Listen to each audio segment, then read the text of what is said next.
And next to Marcy is Ada Tai, who is a consultant and a teacher at McEwen College in HR and has her own consulting company.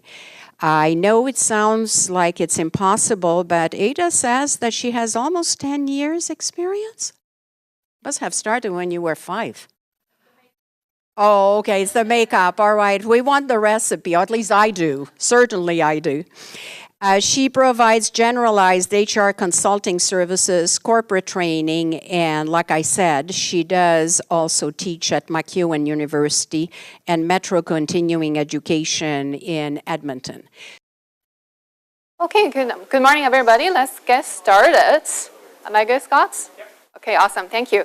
So I'm the lucky bird who has the better microphone to speak this morning. So my name is Ada. If you don't remember, I remember every single one of your names.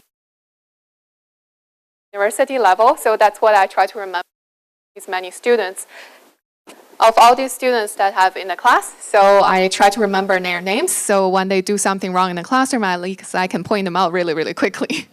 So that's a skill to have. And then as HR professional, remembering people's names and with faces, that's also a great skill to have as well, because employees feel that you care about them, you get to know them a little bit closer once you really remember their names very, very quickly.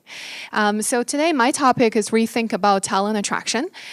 So even though our series is called HR in a Box series, I would like to actually challenge you to think outside of the box a little bit and rethink about talent attraction from a completely different angle. So let me first give you a quick introduction about my background, besides what you've heard from Nicole and also on the information sheet you have in front of you. So I came to Canada as an international student quite a few years back. I'm not going to tell you exactly how many for you to guess my age. And but I did come as an international student, became an immigrant later on. I studied at the University of Alberta, a Bachelor of Arts degree. Then I did an HR certificate in the evening while I was studying, when I was working full-time, and got into human resources work. And then time flies by. It has been 10 years since I've been working in HR. Love it. There is no one day that I had any doubt saying that this is the wrong profession I ever went into. I loved it with passion. And in the 10 years I work in human resources, I have worked in different types of organizations and industries, and always in the generalist roles. And I've been lucky to work on different kinds of HR projects and give me lots of good challenges and keep me who I am today. A year and a half ago, I was really bored working for corporations, so I thought I'm going to use my entrepreneurial side of me, and I started my own consulting practice. So I call it Bait-Up Consulting. What I do is I do human resources generalist consulting, employee training, as well as career planning and job search training for individuals. So that's in a nutshell what I do. As you can probably guess that I am from a younger generation HR professional. I admit I'm the Gen Y HR professional. Being a Gen Y actually gives me a lot of strategic advantage. Is what I believe is providing pragmatic HR services and also being innovative, being lean and mean, and think about things from a different angle. Hence, the topic is called Rethink About Talent Attraction. So before we kickstart, just want to give you a little brain teaser or a joke of the morning to get you started if the coffee hasn't kicked into your brain yet. A couple weeks ago, I saw this message on LinkedIn my friend sent me saying that a perfect brain has the left brain and the right brain. And the left brain has nothing right and the right brain has nothing left. So hopefully I'm not in that mindset today that I can share the topic really well. So that's the starting point for today's presentation. And in the next 7 minutes, if you have not shook hands with your new friends at the table, I really highly encourage you to do so. And I would like you to answer 3 questions in your small group discussion. First of all is, what are the top 2 challenges that your organization face in talent attraction? And the second question is, what are the top 2 contributing factors to these challenges? And the third question is, on a scale between 1 and 10, how would you rate your organization currently does for hiring and onboarding? So in the next 7 minutes, I'm going to time you if you can have a quick discussion with your new friends at the table. Okay, all right, attention back to me. I'm the attention grabber, so all attention back to me. So I hear that the discussions has been quite slowly going to die down. So now I would like to ask you these questions. Let's start with this table over here, please. What are your top 2 challenges in your organization when you face talent attraction? We supply tradespeople to the client. So a client could call me today and be like, we need 2 millwrights, 4th-year journeyman, have them by Wednesday. So I'll post it, try to find it. No one qualified. Tons of people apply. No one qualified to meet their standards.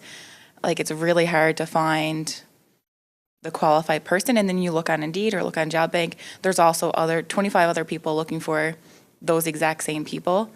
So I find they have so many options to go, and there's tons of opportunities for tradespeople right now that it's really hard to find. It's a supply and demand dilemma, seems like. Yeah. Yeah, the supply is really low compared to the high demand, and also especially when it comes to qualified candidates. Great, thank you. What other top challenges you're facing? Well, for me, in the social profit sector, and I'm sure the food bank could probably second this, is the pool of qualified people is very small. We have a hard time competing with industry and trades people's wages. So when people move here for a job with site or whatnot, it's their spouses or children that are working in the social profit sector or even in the food and retail section. So they're not always the right people for the position. So we have to put in more time for training and ensuring that they're the right people for the job. Thank you very much. So what would you consider as the contributing factors to these challenges? The challenges that you have just mentioned. There's a lot of opportunities for 4th-year journeyman, any tradesperson right now. Because of shutdown, well, I'm mostly site-wide, but because of shutdowns and everything, there's tons of shutdowns on every single site every month, every year, that it's really hard to get a full-time position to even come here. I see. Yeah. And for you, would that be compensation? Would be one of the top contributing factors? Definitely compensation. It's difficult to compete with the wages that people make on site. Yeah, sure. Absolutely. Thank you. And I think the Wood Buffalo region itself is in a unique situation as well. It's a little bit farther away from the major cities, hubs of talents market, and at the same time it's competing. So the demand and supply is scarce here. So it's in such a unique situation that I would say the challenge is quite interesting to hear. So what about this table? What are your top 2 challenges in terms of talent attraction? I think like Gail said, is that there's finding the right people is hard, but also we get inundated with resumes. Well, there is lots of the jobs on site for those that are qualified for those. The ones that are kind of the general laborers, those jobs aren't out there right now.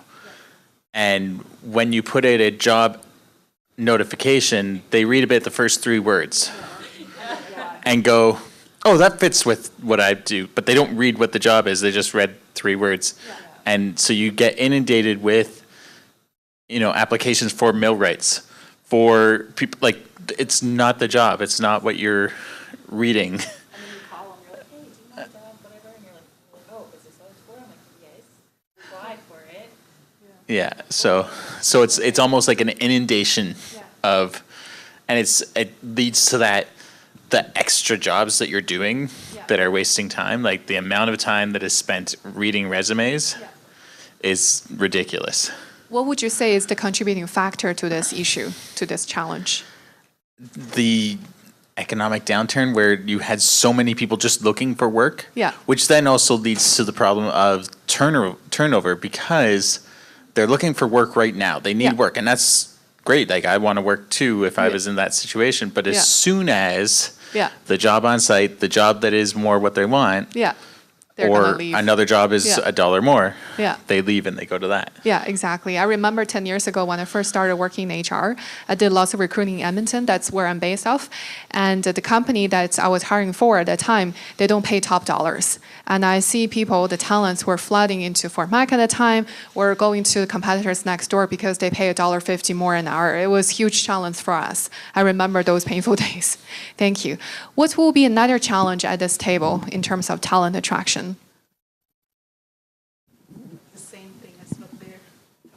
finding the qualified people, yeah, and not taking so much time to screen the resumes and calling the wrong candidates. Yeah, I hear you, thank you. So just by showing me your fingers, on a scale between 1 and 10, 10 being the highest, how well do you rate your organization in terms of your hiring and onboarding practices? So just show me the fingers.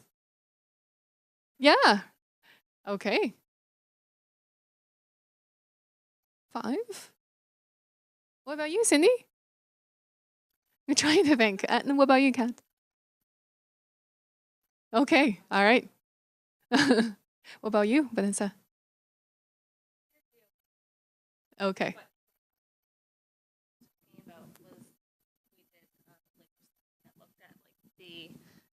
The problems in hiring locally, and it's attracting people back to Fort McMurray post-fire. And the things that were identified by workers, the importance in the workplace, wages were actually like 3rd or 4th on the list locally, and that people appreciate work-life balance the most and flexibility in the region. So I think that's when you're hiring and posting those positions, is to really highlight what are the non-financial things that you can provide to people. All right, so the reason I asked these questions is hopefully I can address them throughout my presentation. And please feel free to stop me if you need clarification, but at the end we'll have more time for Q&A. So the topic on my presentation is on talent attraction. So let's first define what is talent attraction. By definition, it's a combined effort of workforce planning to start off with, and then branding the company and recruit and select people into the company, plus the onboarding experience. But in today's economy, is this all for talent attraction? I mean, this is the book definition, but what's missing here? In my opinion, so what's really missing here is that we attract people, we attract talent the way that's suitable in today's talent market. And we see lots of shifts and changes in the talent market in today's society. Because we all know the way that we attract talents into our organization sort of determine the kind of talents will be attracted by our organization. So the workforce around us has certainly changed. So technology has changed the way we work, when we work, where we work, how we work.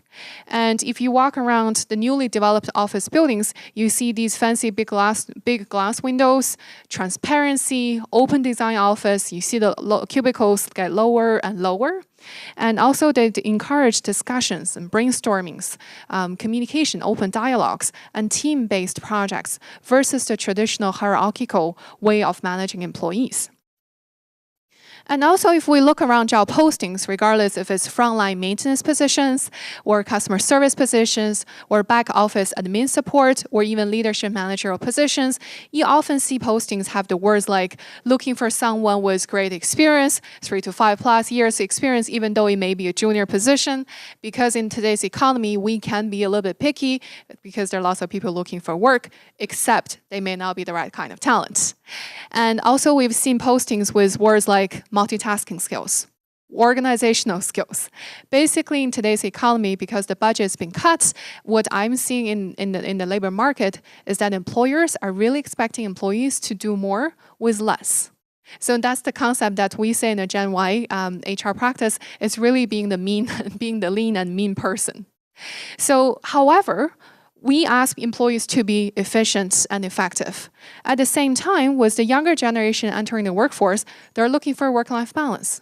So Vanessa is 100% correct. So according to the research I've read, with the millennial and Gen Y workforce population entering the workforce, they're looking for work-life balance as one of the greatest things they're looking for in a job opportunity. By 2020, in North America, we'll have 50% of our workforce dominated by the Gen Y generations, workers in the workforce. When I say Gen Y, there are different definitions by the book, but roughly it's people born after the 1980s, including myself. And so these are the people who will come and take 50% of the positions. Are we ready for that? Or are we changing our practices to suit this kind of demographics? Because the Gen Y workers, they're looking for work-life balance, that's one thing. Challenge is another thing they're looking for. And also they often ask themselves the question, what is it in it? What's in it for me in this opportunity? What do you offer me? So why I'm so good? Why should I work for you kind of thing, right? Versus when we were the baby boomers generation, it's like, yes, please hire me. I can offer you all these great skills and I'm going to be dedicated. I'm going to work overtime. I have no complaints. Versus the younger generation now, it's about what's in it for me. Where can I use my strength and still have a work-life balance? The market demand is certainly also changing. In the past, this is what I call the top-down approach. In the past, I've seen leaders, managers, or CEOs of organizations, they dictate the market by telling the consumers the kind of products they offer, the kind of prices and quality they offer, and influence the market that way. Today's society is the other way around. Whoever gets hold of consumers' mindsets, preferences, understand what they need, are the people who are going to, other companies who are going to win in today's society. With that being said, when you're hiring for frontline service staff or when you're hiring for employees, make sure that they have the mindset, they understand what consumers want in today's society. That's what's going to give you competitive advantage in your company over the long run. And what I would like to introduce you is what we call the Agile Workforce. And that's how I want to challenge you to think outside of the box about our typical talent attraction process and typical talent attraction strategy. How many of you have heard about the concept called Agile Workforce? Great, I can say whatever I want then. That's perfect. An agile workforce is really concerning the agility, it's the ability to adapt to a change or respond to an outer stimulus in a speedy yet effective manner. It's the strength, coordination, balance of the inner elements to react efficiently to something which is new, external, and unprecedented. And also talents, according to Jim Link, the Chief HR Officer at Randstad North America, he is saying that 33% of the executives still is concerned with hiring people, hiring the right kind of talent, retaining them over time, and that in a way that's suitable in today's job market. Because another research I've read is by 2025, 33% of the workers will be represented by remote workers and virtual workers, which is a huge shift compared to 30 years ago, right? Or 10 years ago even. With an agile workforce, really what we're concerned about is what kind of job do people do? And who carries out the work? When do they work? And where do they work? So for example, in my consulting business, I used to work in a corporation as an HR professional, 9 to 5, Monday through Friday. And you know, I know that Monday is usually our lowest productivity day plus Friday. Tuesday is the highest productivity day for any workers. And I was one of them. I want to say 100%, but maybe not every day. If I give 80% of my strength into the workplace, I probably get a really good return on investment. Versus when I have my own small business, I put in 200% of the input, I may get 10% in return. There is a huge difference. But the benefits I reap out of that, what I've realized, is when I work and where I work. I have realized since I work on my own business, my most productive hours are actually outside of the Monday through Friday 9 to 5 job. My most productive hours are actually in the evening, after pamper my husband, of course. But actually, this is what I realize I'm most productive during these hours. I can produce the most. And where do I work? I mean, these days, if we have a laptop and a cell phone, does it really matter? Right? You are doing work during the break, right? You are answering phone calls, checking messages. I remember the end of last month when I presented the exact same presentation in Edmonton. After that, it was a beautiful fall day, and I really want to catch the weather before it turns into white, like we'll have outside right now. So I took my laptop to the park. I had my lunch. I was working on the laptop. There was no internet. I was just typing up some documents. I really enjoyed myself. It does not matter when I work, where I work. I still get the work done. Right? As an organization, do we want to be confined and constrained by the space where we work and when we ask employees to work? Or, of course, we have the opening hours, we need to serve customers, the core hours we need to maintain.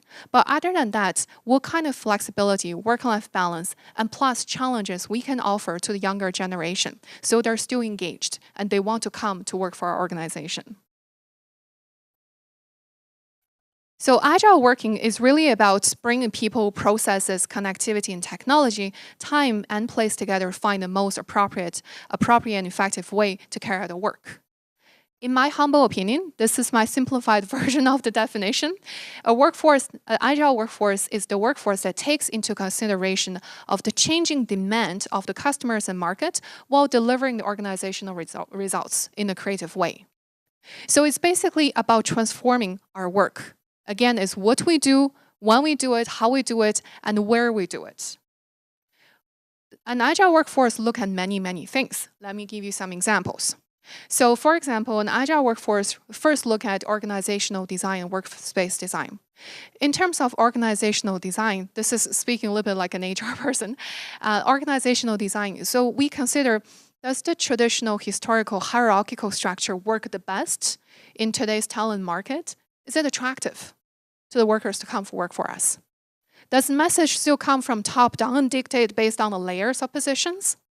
Or should we have an open approach where we have a flat organizational structure that employees are encouraged to share their ideas and participate in decision-making process? What about workspace design? The picture I showed you, open office concept. So for example, at ATB Financial in Edmonton, they're doing a great job of being innovative. So they do not have their employees be, at one couple of their branches, they're doing experiments. They do not have their employees be married to the desk and location, the fixed location of the work. So they will have employees work from home 1 day per week of the day that pre-agreed by the employee and the manager, of course, make sure the work can still be carried out. And then when employees come to work, there is no name tag on the cubicle, there's no name tag on the office door. They come to pick up a location whenever they come. And then they still get the work done. So imagine the organization saving lots of electricity, office spaces, and water bill, and share the kitchen and bathroom, all of these resources, and still carry the work. So I once worked in a very hierarchical, large organization that I now, when I look back, was not attractive to a younger generation at all. Because employees, when we were changing floors, employees were fighting for where they're going to sit. And I was like, you pick. I'm going to be the last one picking it. Because that's the least thing on my mind. I want to get the work done. It doesn't matter where I sit. I have a computer. I can work in the conference room, right? And then I teach at McEwen University in Edmonton. So McEwen University has received some funding and investments to build a brand new building. And this building on the first floor, the entire building is designed in open design concept. Lots of transparent glass windows, open roof concepts. You can hear each other when they have concerts, that people stand on different levels of the stairs and they can hear each other and they can mingle. Really cool. On the first floor, they're designing that for a social innovation hub. So with that said, is that the small nonprofit organizations will come in to rent cubicle spaces and incubator space on a temporary basis and pay a rental fee based on how long they need a space for. And then these small nonprofits, because budget is always the top of mind, always the top challenge, so they share the spaces, they share the conference room. They just put their name on conference room door in advance so they can book the space. They share the kitchen. They share the bathroom. And on top of that, they're saving money. They're actually collaborating with other nonprofits who have the same challenges. Maybe they can even share the same resources such as IT and HR and finances. I think that's the way to go going forward. In Canada, 97.8% are small businesses. Small businesses meaning organizations with less than 100 employees. That's the way to go in the future. Do we really need large, fancy office buildings, fixed locations to pay that much? Or do we really need people who can carry out the work? It does not matter how they work, but we care about the results. So it's really about rethink about how we attract talent and the workplace design and the structure inside the organization. Recruitment, this is what we're going to talk about today. Benefits and compensation. With the traditional organization, permanent unionized jobs, all of these stuff, I have great respect for that. Stability and maybe growth for a career path inside the organization, great for the people to work there. But in today's society, because the economy has now been so stable, I have been personally involved in a few large layoff projects in Edmonton as well. I've seen how cruel it can be for the employees who are laid off or terminated. And there are no other choices because they've been on the job market for a year or two and still having a hard time to move into a new opportunity. So when it comes to organizations, they don't want to bear the weight of having permanent full-time employees and paying them benefits and paying them severance if they have to lay them off or terminate them. So they have lots of people come in as contingent workers or contractors, part-timers, flex-time employees. And that's what we're going to talk about a little bit more today as well. But when it comes to benefits and compensation, it's really thinking about, does the traditional compensation design still is suitable to today's talent market? Do we still want to offer the fixed benefits package, have employee pay 50% out of that cost, and then dictate what kind of benefits they can have? Dental, vision, healthcare, insurance, all of these things, they must have and they must pay for this, even though they may have a really small family that they do, or single person by themselves, they don't need any of these benefits. But because it's mandatory, they have to pay for it for something that they cannot use. Maybe that's something that's not attractive anymore. And hence the concept of flex benefits being introduced is that it's like a cafeteria style, that employees, they build their own benefits package within the benefits vendor the organization so choose, and pay a smaller amount of fee, depends on the usage. I've seen quite a few nonprofit organizations or small organizations offer just a healthcare spending account. Let's say $500 or $300 per year. Employees use it based on their own benefits needs, and if there's anything left over, they can carry over for another half a year or a year, depends on the design of the benefits. Lots of flexibility, and that's what really the younger generation is attracted to. Flexibility, the autonomy, making my own decisions. Compensation benefits, what about pension? When I was in university, never thought about it, never thought about retirement. Until the economy takes another turn, then I think about, because nowadays, if I retire, in 2016, if I retire with absolutely no other income, CPP will only give me about $1,600 per month. That's absolutely no other income. Is that going to be enough to support my lifestyle when I retire? I don't even know when I retire if there's going to be sufficient pension fund from the public pension fund, or do I need to invest a lot in myself, for myself when I retire? So I asked these questions. Then I looked at organizations' pension design. We still have lots of hierarchical, traditional, large-size organizations offer a defined benefits pension, which means that when employee retire, they know exactly what to expect, how much money they're going to get out of retirement. But that puts a lot of burden on the organizations in terms of what they have to offer, how they can invest. Versus nowadays, some organizations, and more of them, are considering offering the defined contribution benefits, which means that the risk are transferred more to the employees to bear about what kind of investment options I'm going to choose, and I choose if I want to invest or not. But when I retire, the return on investment is based on my own choice of the retirement plan. It's now the risk is transferred from the employer to the employee.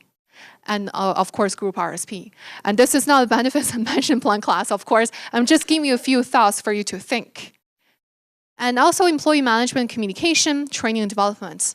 How are we training employees these days? Is it still the traditional classroom setting, lecture style? And as adult learners, I'm very well aware that our time span, our attention span is only 25 minutes. After that, we need to stand up, stretch, walk around, or discuss with other people to keep our mind fresh and sharp. Especially it's a morning with the weather like this. I know everybody wants to go out and party, right? And what about webinars? Is that maybe more cost effective, that employees don't have to leave the office and they don't have to pay as much for traveling. They can still attend the training opportunities. And what kind of training are we offering to our employees or potential supervisors? Is it still the traditional, the must-have regulatory compliance training that we offer, and that's the only thing we offer? Or are we offering more so we can grow our workforce and think about in the vision of 5-10 years and beyond? So, with that just being said, 25 minutes adult attention span, let's do some exercise. So this time, feel free to stand up, walk around, stretch your arms, stretch your legs, jump if you want, but just on your own, reflection time in the next 5 minutes, I would like you to think about what are the changing demands of my organization, of the organization I currently work for or own. What are the changing demands that I currently face, and what are the impact on recruitment? Based on what we just talked about. So 5 minutes, get up, walk around, and we'll come back in 5. Seems like that you have done your homework. So now let me walk around and ask some for some answers. So what are some of the changing demands you've seen in your organization? Anybody? Don't be shy. Changing demands are the same ones. That's our biggest thing. That's our biggest thing. Most of our demands have been the same for quite a while now, and it's not going to change for any time soon. I don't think it's one thing that may have to change in our organization. We may have to start making our hampers a bit smaller again, just so we can stretch our donations a bit further, because we're starting to run out of a lot of things. And I mean, the bigger we're making our hampers, the shorter period of time we're going to be able to serve our clients. So it will be a change in terms of operational procedure, and that has to be communicated with the employees in the future. Okay, all right, for the employees to have the buy-in. So it's about the techniques for communication and how you communicate with employees. That's great, thank you. Anybody else? What are some of the changing demands you've seen in your organization? Seeing how we went from hardly any employees to a lot of employees. Everyone this last couple of months has been asking for a better pension, better benefits, that we are still a small business that we can't offer right now. So that's what we're definitely looking into. Great, thank you. Yeah. Anybody else who would like to share? Yeah, in my organization, I guess the changing demands of the organization is the client requirements, and how much research I have to do and what they need and that kind of thing. So, Thank you. And because I'm also a consultant myself, so the changing demands from my clients that I've seen is about how do I recruit and also engage a really diversified workforce. And diversity these days don't just mean demographics, does it, right? So demographics, we have the gender, we have the age, and then also the ethnical backgrounds. But diversity also means challenges in terms of barriers, physical, mental, that are hard to observe, and learning disabilities, and also just temporarily distressed in life. These are all barriers and diversities in the workforce. And that's what I've seen a lot of my clients are asking is, how do I deal with engaging and attracting this kind of workforce? And being the younger generation entering the workforce and also the change in the market demands have actually shifted a lot of the requests from my clients as well. So I definitely want to warn everybody when you do hiring practice is to think before we hire, because hiring can be very, very expensive. On top of that, it can take a very long time. So how many of you have hired people before? Please raise your hands. All right. And how many of you can say that out of all the people you've hired in the past, 100% you've hired the best candidates ever in the market? You've never made a single mistake. That's exactly how I feel. In my HR experience, I probably have interviewed more than 250 people. Every time I give my best shot to support a hiring manager in hiring the best talents, but I can't say every time I've made the best decision. Because it feels like in recruitment, sometimes we're like the Sherlock Holmes, trying to see beyond the surface and sometimes like a hit and miss game. So with that being said, I do definitely want to remind you and challenge you to think before you hire. So in my opinion, that the reason why we need to hire are sixfolds. Number one, we need to think about the company is growing, like what Laura has talked about. Company grew really fast from 3 people to 55 people in 1 year. That's a huge shift, right? So company is growing, we need to hire more people. Sometimes as a company has changed because the market has changed. In the past, we did lots of labor, manual work. Now we automate a lot of jobs that we do. So we need different kinds of skill sets to come in to join our organization to help us move forward. It could also be retirement, right? So in today's society, the aging workforce is always on the top of mind of hiring managers and CEOs of companies, because retirement is it's a very relevant topic, and we've seen people, so in today's society, taking different approach to retirement. If you have a mom and pop shop, and your parents or the current owners are approaching that age, and eventually they're going to grow themselves out of the business, but they cannot retire. Maybe they don't have great successors yet. Or it's because they can't retire because they need more money. They need to work longer. And also because we live healthier these days, we live longer, we die later. And so people want to work. They want to be actively engaged. They don't know what to do anymore if they sit at home and now being retired. So organizations, when they hire to replace these retirees or future retirees, I really would like to challenge them to think, what's the best way for us to grow slowly and gradually replace these retirees? Is the best approach is just say, you know what, John, I know you're going to retire next month. Give me the notice and I'm going to hire a replacement. Or should we ask John to take a phased retirement approach? Which means that John is going to retire gradually, first taking part-time hours, transition into another role, and mentor the new hire and bridge the gap in knowledge, and then eventually retire. And also leave of absence. So I've heard from, I think it was Gail who mentioned about 3 people took a leave of absence for different reasons. And yes, in today's economy, in my classes, I've seen lots of mature students coming back to school because they were laid off, they cannot find jobs, and they want to think this is a great time for them to reflect on their career growth and take a different path in their careers. So they're going back to school either to upgrade, advance their knowledge, or take a completely different career path. And so companies are seeing lots of leave of absences as well due to illnesses, disability, mental, physical, and as well as going back to school, as well as compassionate care leave, all these kind of requests. So in this situation, we may hire to replace temporarily for these people who are on leave. And then resignations and terminations, so the attrition, the typical attrition. And then the factors involved in recruitment is something we definitely need to think about before we hire people. Because as we know, the cost in recruitment can be huge. Have you ever done any metrics in your recruitment practice to see how long it's going to take to fill a position and how much money is costing your organization to fill a position? How many of you have done that kind of metrics in the past? Thank you. So according to the American HR Societies, so in 2016, the average days to fill a position is 42 days.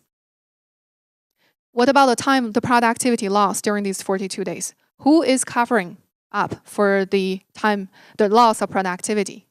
Is it the current workers who are doing overtime and then we have to pay for overtime? Or is it the boss who is trying to tough it up until hoping that the best candidate is just going to knock on the door tomorrow? What about the morale of the team? If they're doing overtime, they're covering up the slack, are they happy? Are they really producing at a normal speed? And also the costs are associated with how long it's going to take to hire. It's also the posting costs, depends on where you post. Small businesses, nonprofits, we don't have the huge budget. Where do we post these opportunities and still yet attract enough talents to work for us? People who need to be involved, their time, hiring managers, HR people's time, whoever is on the interview panel and selection panel, their time is also money. It's all labor costs. And also the onboarding time. So if you're hiring for a frontline customer service, really simple position, it may take up to a month for that person to be 100% fully on board, fully equipped to do your job without a buddy sitting beside that person telling him what to do. For a really complex, large organization, senior level positions, it may take anywhere between 1 year to 2 years for that person to be fully on board and fully equipped. So all this time lost in productivity and time it takes to onboard someone is lost in revenue, right? And on top of that, if we need to hire someone to make the hiring process really effective, we also want to make sure that we consider the politics within the organization. Is the candidate we're hiring going to be suitable for the hiring manager, going to be suitable for the team environment, the culture? What was the reason that we have this vacancy? Maybe it's the hiring manager that we need to deal with first before we start hiring practice. What about organizational changes, administrative process, or if you have a collective bargaining in place, we need to think about that too, and past practices in terms of how we hire and kind of reputation we have maintained in the industry. The typical recruitment process involves things like first we set a budget and also identify the needs for recruitment. So we identify the needs based on the 6 points I've just mentioned. Then we do a job analysis, create job description, transfer that into a posting, we post the job, we screen and source candidates, shortlist, determine who is going to be on the interview panel, and then create interview questions, and then interview people, background check, we give offer, notify the unsuccessful candidates, and then we onboard a new hire. The really lengthy traditional way of hiring people. And traditionally, when we assess people, we're asking 3 key questions. And these are the key questions that I have really narrowed it down and summarized it based on many, many questions we can ask how we assess the candidates. There is no trick. This is not science. But I think based on my experience, I've summarized it based on 3 questions. When I hire people, I ask these 3 things. Number 1 is, can the person do the job? The candidates right in front of me, can they do the job? Do they have the knowledge, the technical knowledge, skills, and abilities to do the job properly? And if that person do, will the candidate do the job? Does the candidate have the right attitude and the right soft skills to do the job properly? And last but not least, will the candidate fit in? We have heard the term called hiring for fit for years. What is it really a hiring for fit? Is it very subjective, or should we make it into a scientific approach? But in a nutshell, when we assess candidates, we're basically asking 3 things. Can the person do the job technically? Will the person do the job based on his or her attitude and soft skills? And will the person really fit into the team? When it comes to the Agile workforce, the Agile recruitment process, we're asking similar things as what you heard from Marcy's presentation, is what are the core competencies of the job you want this person to do? Then from that, we need to first ask the question, what are the core competencies of my organizations? So basically, what is the competitive advantage of my organization? It's not the physical or financial assets that you possess. It's what makes your organization different from other organizations. What is your competitive advantage? Why you're in business? Maybe that's a question to ask if your business is not growing. Why is my business not growing? If my business is growing really well, you're doing something unique, you're doing something nice. So what is that niche that I have captured to help my business to grow? So once you have identified what are the core competencies of the organization, these are the things we can focus on when we hire the people to do the work. And on the contrary side, what are the non-core competency work? So basically, the things that are not core competency work are considered non-core work. So it's things that do not add as much value, but still takes time from your daily task, from your day to do the job. You have identified through Marcy's presentation the list of tasks you are going to do and what's most associated with the core competencies and what are just extra duties that maybe you can delegate or offboard to somebody else. So when we rethink about the talent recruitment process in terms of hiring in the Agile way, we're asking ourselves these 6 steps. Number 1 is, what are the core competencies of the organization? So have you identified what makes your organization you? What gives your organization the competitive advantage? And what type of workers can fulfill these needs? Now I know the kind of core competency work of my company, then what kind of workers, talents do I need? So let's take a look at this. I have summarized this into a few suggestions, strategies when you approach an Agile workforce. When you think about the kind of workers I need, a lot of us just hire traditionally the full-time, the permanent, hopefully no turnover, hopefully fit into the team kind of concept. But what about we hire employee, think about employees versus contractors. If this is a temporary job, if this is a project, or if there's some really challenging task, we just hire someone to do temporarily. We don't see this person being on our payroll forever. Maybe contractor is a good way to do it. Maybe full-timers versus part-timers. I've seen a lot of banks in Edmonton are doing this approach. Is that with the economy the way it is, they don't want to pay benefits, they don't offer permanent full-time jobs, so they do hire lots of new graduates and students to do part-time bank tellers positions. And even that, the recruitment process is very rigorous and very competitive. And what about experienced versus non-experienced? Can you groom someone? Can you train someone? In the past, we are hoping to have people with lots of years of experience, but we know sometimes it's not going to work because maybe compensation it's not attractive. Maybe our reputation is not attractive yet. So maybe you can consider hiring people who are a little bit less experienced. You can also pay a little bit less, but you train that person. Remember, so what I've read is that in today's society, the younger workers come in, they're looking for challenges. Work-life balance is one thing. They're also looking for autonomy. They're also looking for challenges. The research I've read is that in Canada, once your compensation per person has reached over 75K per year, actually the need for higher compensation is dropping.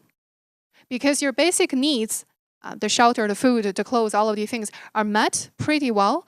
Going after beyond 75K per year, on average, you're looking for challenges in work. And challenge is what's going to keep employees on a longer term. And employees versus volunteers. So especially with small or nonprofit organizations, do you really tap into the volunteer community really well? The clients I have in Edmonton, some of them are large nonprofit organizations. They have a pool of 200 plus volunteers, and then out of 200, they may have 30 to 50 regular volunteers. And based on these 30 to 50 regular volunteers, eventually some of them may be groomed into a part-time or full-time positions with the organization. By then, they have already done the probation.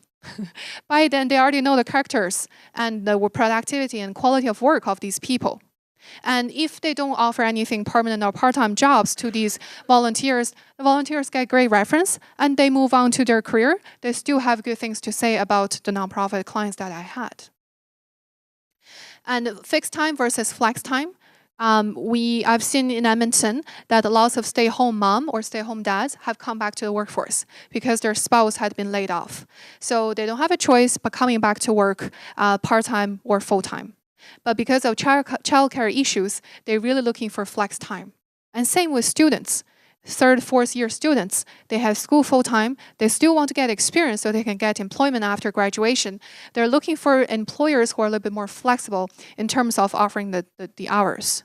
And ask yourself, what hours do I really need my workers to be there for sure every day during these core hours? If that's not the case, or if you can offer a little bit more flexible hours, maybe that's something you can add onto your job posting to make it a little bit more attractive to people. Who doesn't want flexibility, right?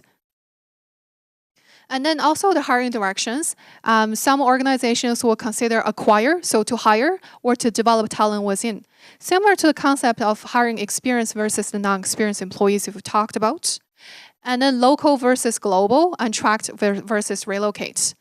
The challenge that I've heard from this audience is that the Wood Buffalo region, we are having a hard time finding the right candidates because they may not have this, the current market here may not have the talent, the skill sets, or because maybe your compensation package or some of the work you do not aligned with the workers' expectations. So if that's the case, maybe you need to look a little bit farther beyond just the Wood Buffalo region. Are there workers that I can relocate?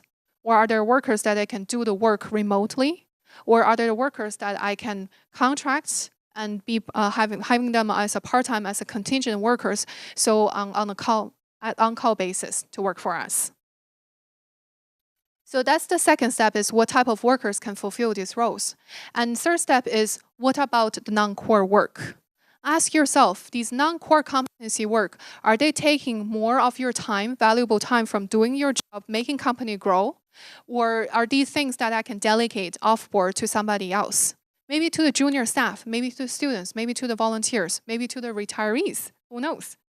And then what about, can we change internally to make the organization more attractive to the dynamic workforce? And what can we do more creatively in our recruitment process? And last but not least, where can we find these candidates?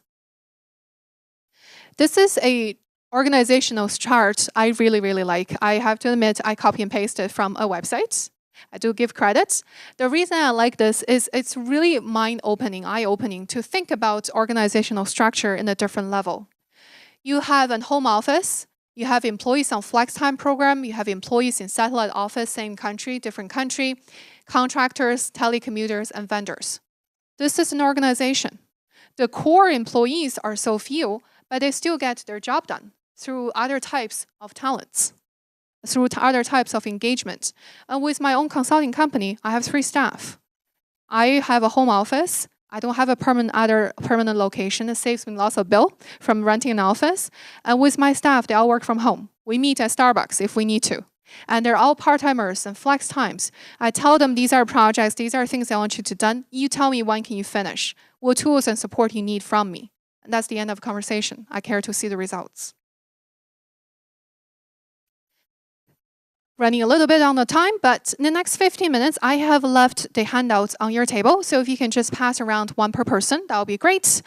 And so let me read out the case to you. So let's work on this together.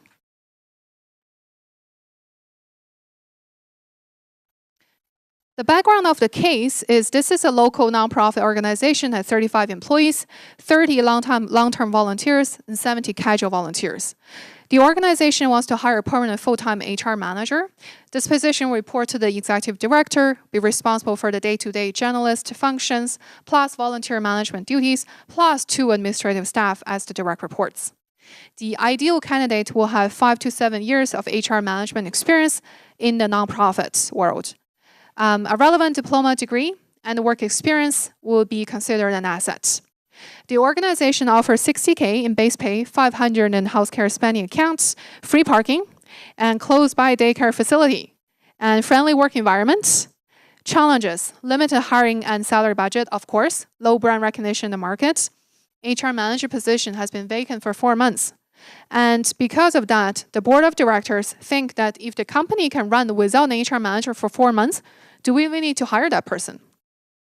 However, the challenge is that the current ED, the executive director, is wearing many hats, and he is the person who is doing the hiring and firing and all of the HR manager's job. So your table's task, your questions is based on what we talked about. First question, what functions of this HR manager's job will be considered a core competency, and what will be considered a non-core competency? Second question is, what would you recommend the organization do to make its recruitment practice more agile? So in the next 15 minutes, please. All right, let's hear some answers. I know that your stomach is probably calling for lunch, so I guarantee, Nicole, that we're going to finish before noon. So let's get started on some answers. What, if I can get some volunteers, please shout out to me, what do you consider as core competency work for this manager's job, HR manager's job?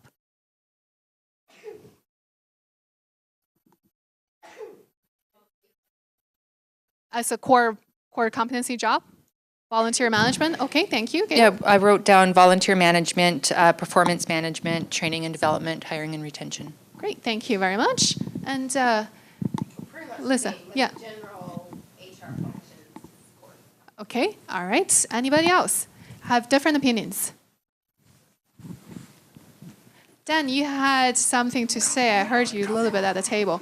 Well, it's like in the description, it describes some scenarios, but you read into it's what you read into it. So depending on how you read this, it says that they're not well branded, but it could just be that they are a new agency, so they're not well known. It's not like you're the Red Cross, who wherever you go in the world, you know who Red Cross is.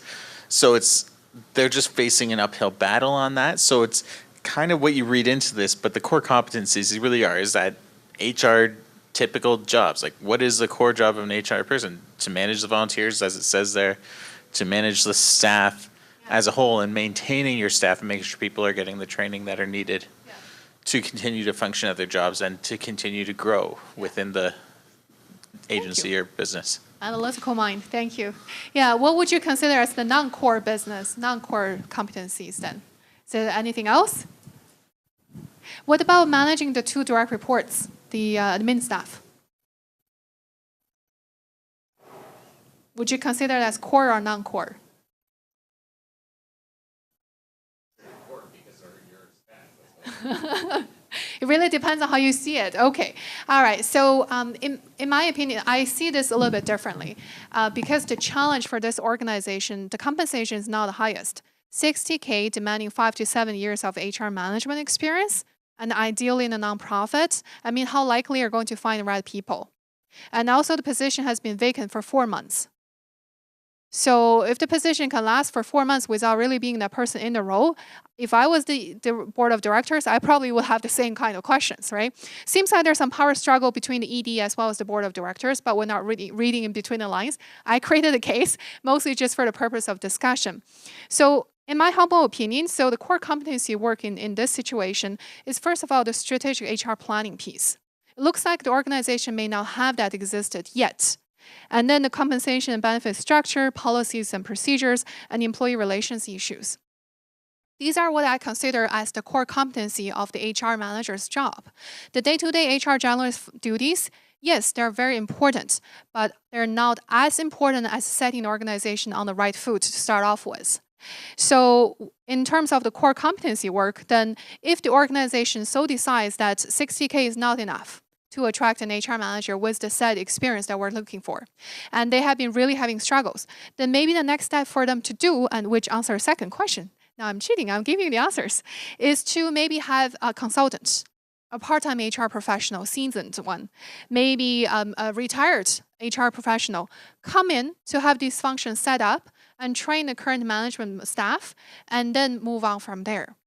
Then let's talk about the day-to-day HR duties. So the day-to-day HR duties answer questions, processing payroll runs if it's not part of finance job, benefits administration, recruitment, training and development. These may also be outsourced, right? And these may be done by some junior HR staff or the admin staff. The position supervises two admin staff, maybe having one of them taking on a job enlargement opportunity and groom that person into doing these additional HR duties. What about volunteers? What about students? Lots of students are looking for the intern opportunities, co-op opportunities, so they can get their foot into the door after graduation. Looking at U of A, looking at U of C, lots of HR students looking for these great opportunities. It does not matter where your location is, as long as they get the experience, they still would be willing to do the job for you. So what I'm trying to say here, and my answer may not be the perfect answer. What I'm trying to say here is let's think outside the box a little bit about if we're really having challenge of hiring this perfect candidate, maybe let's think about a different way, alternative option. How we can hire this person or divvy up the work and have someone else take on a job enlargement opportunity. So inside the organization, we're not adding one more headcount, but we're also engaging the workforce a little bit different way. So that's the brain teaser. And in this situation, we talk about the 3 questions we ask when we assess the candidates. Using the Agile recruitment process, we're still asking the same 3 questions in a slightly different way. Can the candidate do the job? In this situation, as an organization, we've identified the core competencies of the company. Then for the particular job, we also have identified the core competency of the job. Can the candidate come in, do the core competency of the job, not the fluff, not the non-value added work, but the core competency of the job? Will the candidate fit into a flexible workforce, into a dynamic and agile workforce? And will the candidate have the soft skills and the attitude to fit into the agile workforce? And last but not least, will the candidate fit into the new environment that you're creating that's engaging for the changing workforce? Will that person really adjust it to this kind of environment?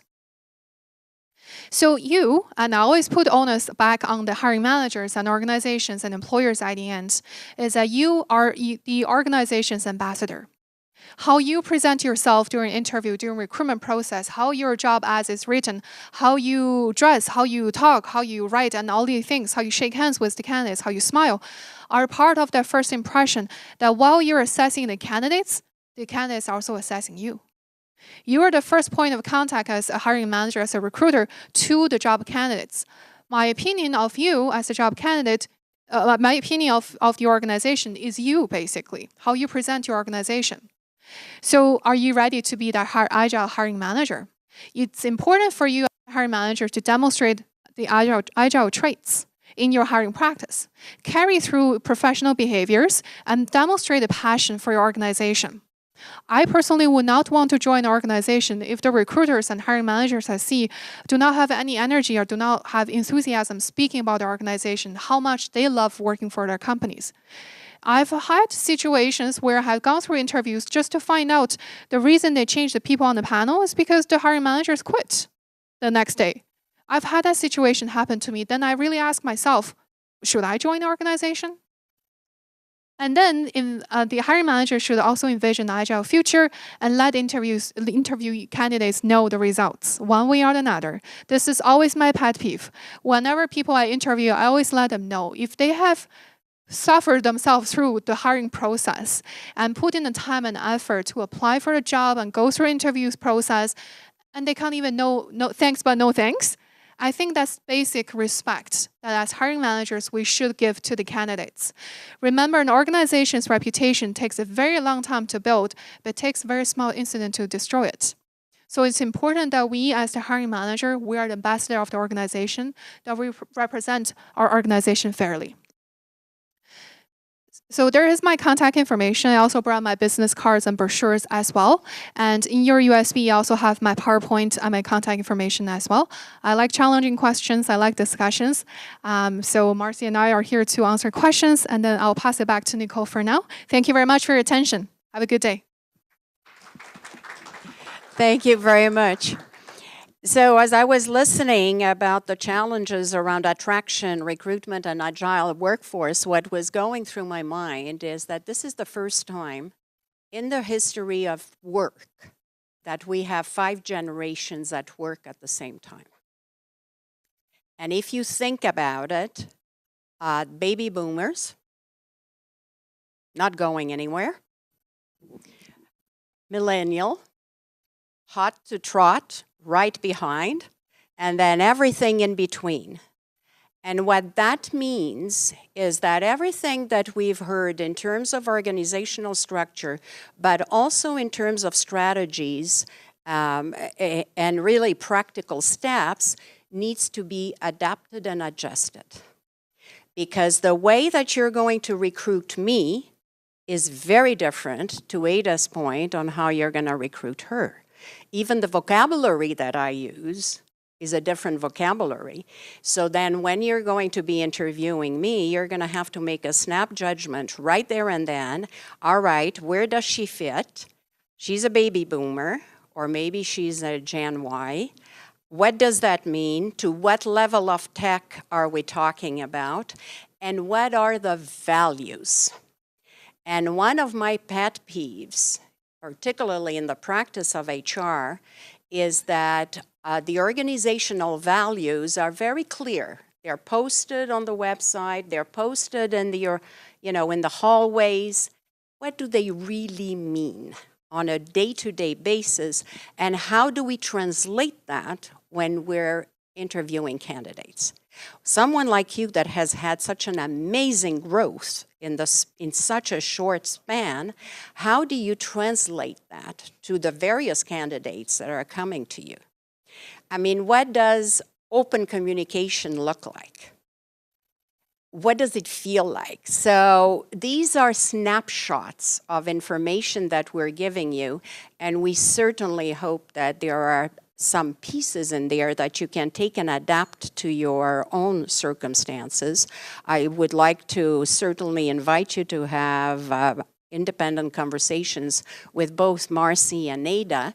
But right now, any question, any burning question that's coming to your mind, because what's happening out there is changing so fast with technology that by the time we all become aware of the change, it's already passed. And we've got to get ready for that next wave. And Fort Mac is already back into the way that it was, where what I've heard this morning, we're not finding the skill set that we need for the work that needs to be done. So how do we maximize non-traditional resources? Questions? Anyone? Anything that right now, after what you've heard, you'd like to share, comment, or ask? Make the most of it. Nothing? My God, we can't have hit everything. That's a no-no. We can't. So what I would love to ask is if you would take a few seconds, please fill the survey forms on your tables and leave them on your tables. We'll pick them up. We will be back